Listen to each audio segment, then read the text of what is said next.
পোলাওর সাথে এইরকম একটা আলু পনিরের তরকারি দারুণ লাগে বন্ধুরা।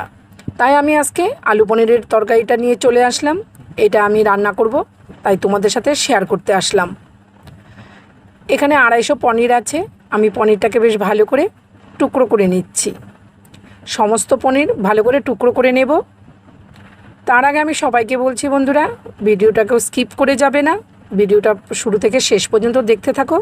আশা করি ভালো লাগবে।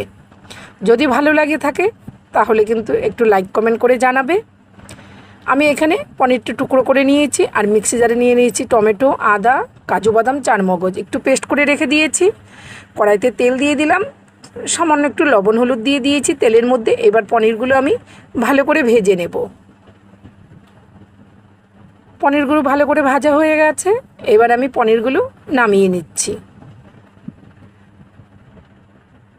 দেখতেই পাচ্ছ সমস্ত পনির ভাজা হয়ে গেছে। ওই তেলের মধ্যেই আমি টুকরো করে কেটে রাখা আলুগুলো একটু লবণ দিয়ে ভেজে নেব।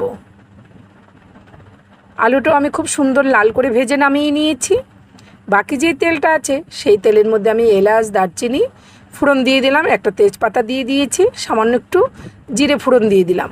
ফোড়নের সুন্দর একটা গন্ধ আসলে কুচানো পেঁয়াজ দিয়ে দেব। তোমরা যদি একেবারে নিরামিষ করতে চাও পেঁয়াজটা কিন্তু স্কিপ করে যাবে। কেটে রাখা একটা টমেটো দিয়ে দিলাম, লবণ হলুদ দিয়ে দিয়েছি, এখানে কাঁচা লঙ্কা বাটা, জিরে গুঁড়ো দিয়ে দিয়েছি, তার মধ্যে পেস্ট করা মশলাটা দিয়ে দিলাম, দিয়ে ভালো করে কষিয়ে নিয়েছি।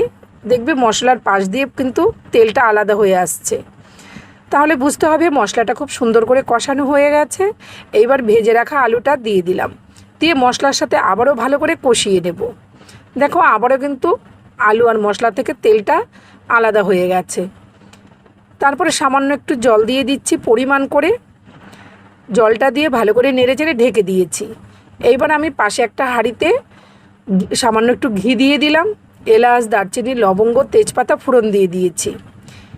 এদিকে পনিরটা ফুটছে, পাশে আমি সামান্য একটু পোলাও করে নিচ্ছি। ফোড়নটা খুব সুন্দর একটা গন্ধ বেরিয়ে আসলে এইদিকে আমি গোবিন্দভোগ চালটা ভালো করে ধুয়ে জল জড়িয়ে এখানে আদা বাটা, কাজু, কিশমিশ, ঘি, হলুদ, লবণ আর মিশ্রি গুঁড়ো সমস্ত কিছু ভালো করে মেখে রেখে দিয়েছি প্রায় 1 ঘন্টা। এবার ফোড়নটা খুব ভালোভাবে হয়ে আসলে আমি মেখে রাখা গোবিন্দভোগ চালটা ভালো করে ঢেলে দিয়ে খুব সুন্দর করে ভেজে নেব। ভালো করে নেড়েচেড়ে দিলাম।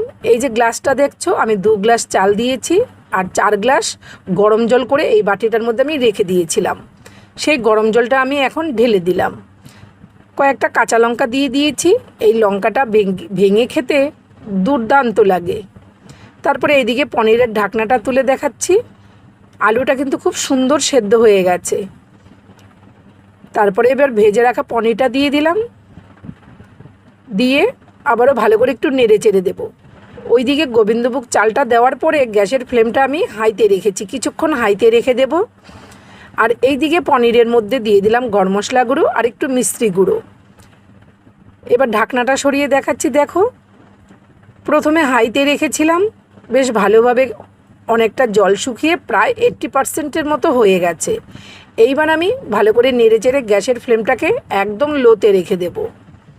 আর এইদিকে পনিরটা একটু হালকা নেড়ে চেড়ে একটু হাতে ম্যাশ করে কসুরি মেথি দিয়ে দিলাম। কসুরি মেথি যদি তোমরা দিতে না চাও না দিতে পারো, কিন্তু আলু পনিরের তরকারিটার মধ্যে কসুরি মেথি দিলে কিন্তু দারুণ লাগে।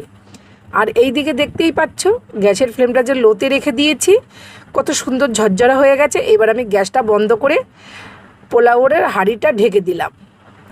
আর এইদিকে পনিরটাও আমার হয়ে গেছে, ভালো করে নেড়ে চেড়ে দিয়েছি। পনিরের গ্যাসটাও আমি বন্ধ করে দিয়েছি, দিয়ে একটা পাত্রে আমি নামিয়ে নিচ্ছি। এই আলু পনিরের তরকারিটা লুচি, রুটি, পরোটা, ফ্রাইড রাইস, পোলাও সব কিছুর সাথে দারুণ লাগে। এমনকি সাদা ভাতের সাথেও কিন্তু দুর্দান্ত হয় খেতে। এদিকে পোলাওটা দেখতে পাচ্ছ আমি হাঁড়িতে রান্না করছি বলে তোমাদের ভালো করে দেখাতে পাচ্ছি না। এটা খুব সুন্দর ঝরঝরে হয়ে গেছে। এইবার আমি একটা থালার মধ্যে সার্ভ করে নিচ্ছি। তারপরে আলু পনিরটাও একটা বাটিতে সার্ভ করে নিচ্ছি। দেখতেই পাচ্ছ গ্রেভিটা কিন্তু দারুণ হয়েছে। আর খেতে অবশ্যই তোমরা একবার এইভাবে করে দেখো, খেতে দুর্দান্ত হয়।